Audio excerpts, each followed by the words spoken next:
Saya masih bersama dengan Dekan Fakultas Ilmu Sosial Universitas Islam Internasional Indonesia, ada Pak Philips J. Vermonte. Pak, kita lanjutkan dialog. Jika kita melihat dari pidatonya Prabowo di KTT PBB kemarin, ada beberapa poin yang dinyatakan oleh Prabowo. Misalnya salah satunya ada desakan pengakuan Palestina, hentikan perang dan siap kirim pasukan perdamaian. Akui Israel jika mengakui kemerdekaan Palestina. Anda melihatnya seperti apa, Pak? Ya, yang pertama, Indonesia sudah lama dikenal sebagai negara yang terus-menerus berkontribusi dalam pengiriman pasukan penjaga perdamaian PBB. Bahkan ketika Indonesia masih dalam situasi yang terbatas, resources terbatas, tapi Indonesia sudah aktif sejak tahun 60-an mengirim pasukan perdamaian ke berbagai negara di Timur Tengah dan Afrika. Sehingga ada cukup modalitas dan pengakuan internasional. Jadi kesiapan Indonesia untuk menjadi penyangga perdamaian melalui pengiriman pasukan tersebut, saya kira adalah hal yang sangat mungkin bisa dilakukan oleh Indonesia. Yang kedua, bagian dari two state solution memang kalau kita setelah mengakui kemerdekaan Palestina, ketika seluruh negara telah mengakui kemerdekaan Palestina, mungkin kita bisa mengakui kedaulatan Israel. Sehingga konsep two solutions itu adalah dua negara hidup berdampingan dengan wilayah yang ditetapkan sesuai dengan kesepakatan yang dulu berubah pasca Perang Dunia Kedua.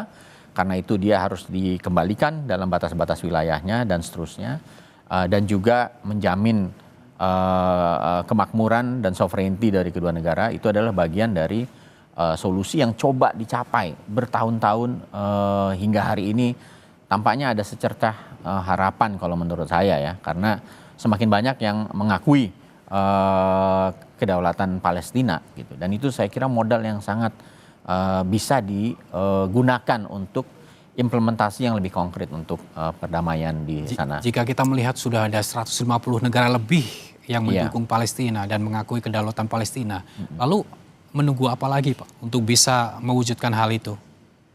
Kalau itu kan persoalan, ada negara-negara PBB, ada Dewan Keamanan, ada Majelis Umum PBB yang anggotanya adalah seluruh negara. Tetapi ketika Perang Dunia Kedua dulu selesai, ada mekanisme ketika PBB berdiri, ada yang namanya Dewan Keamanan, di mana di situ ada 5 negara yang diberikan hak untuk memveto. Dan ini juga bagian sebetulnya dari persoalan kelembagaan. 5 negara itu ada Tiongkok, ada China, Prancis, Rusia, Prancis, Inggris, dan Serikat. Amerika Serikat.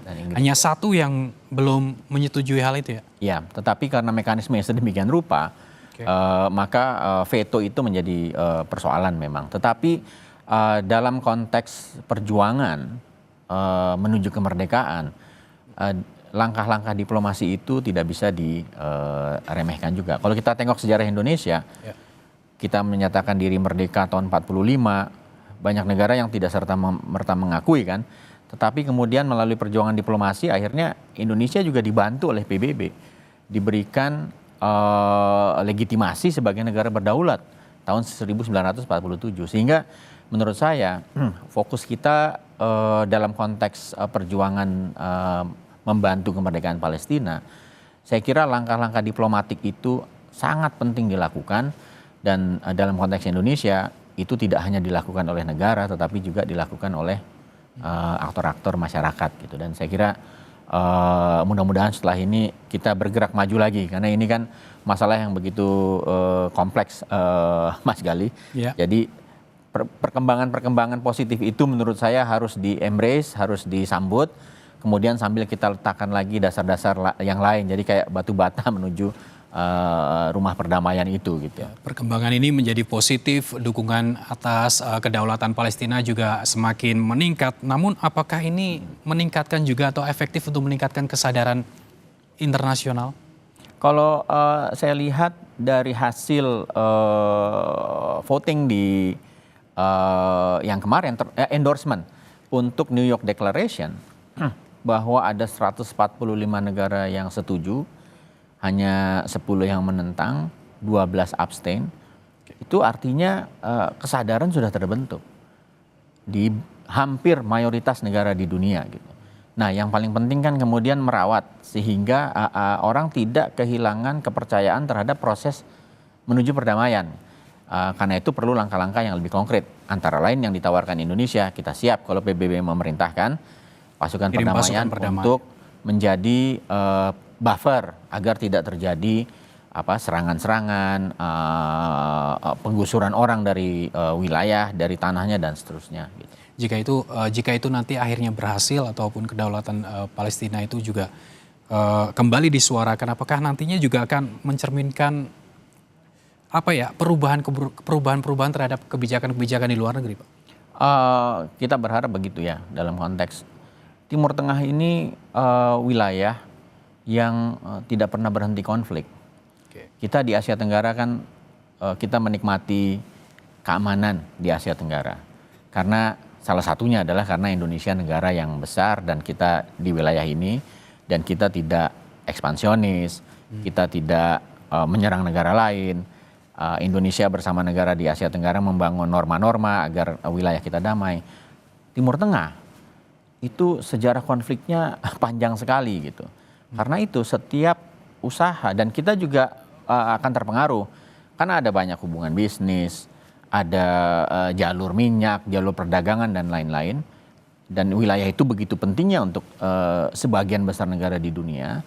Karena itu sebetulnya semua negara, Mas Galih, dia punya kepentingan agar Timur Tengah ini menjadi wilayah yang damai. Gitu.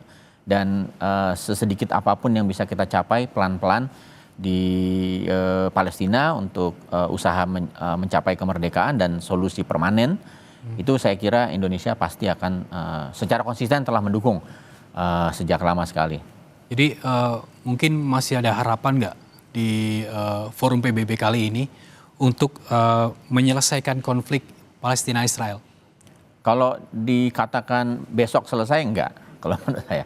Tetapi fondasi-fondasinya sekarang jauh lebih kuat menurut saya. Dan sebetulnya apa yang terjadi kemarin ini, New York Declaration dan lain-lain, itu prosesnya sudah dimulai dari tahun lalu, Mas Galih. Okay. Jadi ada kesepakatan negara-negara anggota PBB tahun lalu menetapkan Prancis dan Arab Saudi untuk menjadi co-chair, untuk menjadi pemimpin proses ini yang kemarin mereka saya kira dengan baik selesaikan dan akhirnya New York Declaration itu diadopsi. Sehingga ini memang kerja multilateral. Di satu sisi itu menurut saya perkembangan yang sangat positif.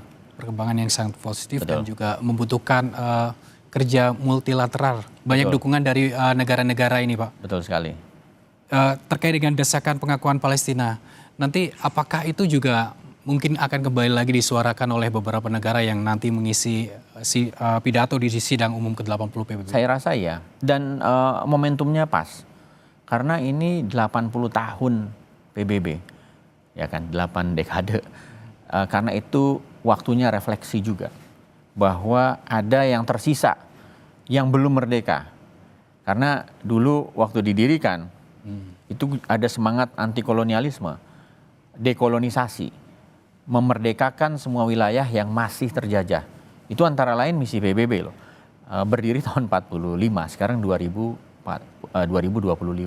Setelah 80 tahun, orang harus refleksi. Negara refleksi dan ternyata ada negara yang tersisa yaitu Palestina. Dan hari ini sedang mengalami kekerasan yang luar biasa gitu. Sehingga mungkin menurut saya makanya ini momentumnya ada. Karena negara-negara bisa melihat apalagi di tengah konflik yang juga ada memanas. Konflik geopolitik dan lain-lain. Tentu semua negara berkepentingan agar PBB bisa kembali berfungsi sesuai dengan tujuannya, bisa menjadi platform bagi negara-negara yang kuat maupun yang lemah dan bisa menyelesaikan masalah secara bersama-sama, bukan unilateral. Karena itu menurut saya tahun ini ada beberapa progres lah di tengah kabar-kabar buruk tentang hubungan internasional. Ada Rusia dengan Ukraine, ada perang dagang, ada tarif dan lain-lain. Tetapi dalam soal Palestina, walaupun kekerasan masih sulit dihentikan, tapi dalam level diplomatik ada progres yang menurut saya cukup bisa menjadi alasan kita untuk tetap memiliki harapan positif di Palestina. Nanti kita akan lanjutkan lagi dialog terkait dengan konflik yang terjadi ini apakah memang dukungan dari sejumlah negara ini juga akan mempengaruhi kondisi konflik di Gaza?